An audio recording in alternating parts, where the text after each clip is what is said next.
labios a tu voz, que en el desierto se escuchó.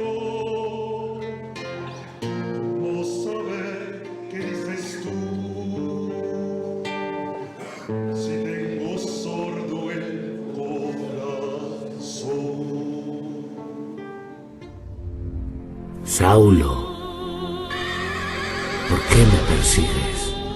¿Quién eres, Señor? ¡No! ¡Mis ojos! Día para todos, 25 de enero. La iglesia nos invita a celebrar la fiesta de la conversión de San Pablo. Cuando uno escucha esa palabra conversión, simplemente pensamos como en un cambio, en abandonar un comportamiento malo, como si fuera simplemente un aspecto moral. Resulta que en San Pablo su conversión fue un cambio, pero también fue una continuidad. ¿Cambio por qué? Porque su vida, su centro ahora era Dios por medio de su Hijo Jesucristo. Ya no era simplemente cumplir las normas de la ley, cumplir simplemente unas normas, porque si las desgracias que estaban pasándole al pueblo, por ejemplo, la dominación romana que vivían en ese momento, entonces eran por haber incumplido la alianza. San Pablo cree que cumpliendo la alianza, cumpliendo normas, como buen fariseo que era San Pablo, creía que así iba a venir la bendición de Dios. Pues eso cambió en San Pablo. Ahora su centro no son las normas, la ley. Ahora su centro es Jesucristo, en el cual Él obtiene salvación, gracia y amor.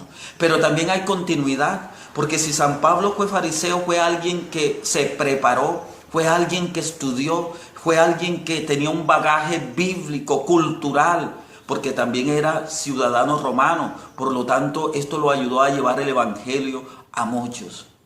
Dios entonces se vale de lo que tenemos. Él no va a destruir todo en nuestra vida. Dios toma lo bueno, nuestra capacidad, nuestro carisma, para llevar su evangelio. La conversión entonces no es solamente la destrucción de una vida pasada. La conversión sí es un cambio, pero también es una continuidad que nos lleva a poner nuestros carismas al servicio de Dios. Y segundo, San Pablo, dice el texto, que quedó ciego. ¿Pero en qué consiste esa ceguera? Porque dice el mismo texto que cuando San Pablo fue llevado donde Ananías para que lo bautizara, para que lo preparara para ese bautismo, el mismo Ananías le dice: aquel justo que tú viste para que lo proclames, para que escuchara su voz y su voluntad. Quiere decir, San Pablo sí vio, San Pablo sí tenía vista. Y entonces, ¿qué ocurrió? Que en ese encuentro con la gracia de Dios, en ese encuentro con el amor de Dios, fue de tanta luz que San Pablo simplemente quedó ciego de la luz del Señor. Él sí veía al Dios de la vida, sí veía porque veía a Cristo y ya no veía nada más. En eso consiste la vida cristiana, que nuestros ojos sean los ojos del Señor, que solamente lo veamos a Él, por Él y con Él. Que nuestros ojos simplemente sean capaces de ver la gloria de Dios, la manifestación de Dios en todo. San Pablo lo va a decir de otra manera en la carta a los Filipenses, en el capítulo 3. Todo lo considero basura. Quiere decir, ya yo no veo nada del mundo con tal de ganar a Cristo. San Pablo no quedó ciego como lo pensamos naturalmente.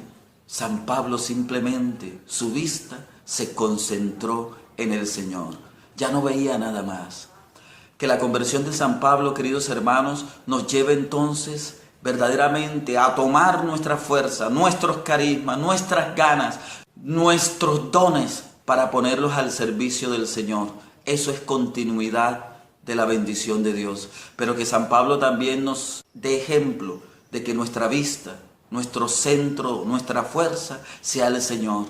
Que todo lo consideremos basura con tal de ganarlo a Él. Para la gloria de Dios. Amén. Abre mis labios a tu voz, que en el desierto se escuchó. No saber qué dices tú, si tengo sordo el corazón.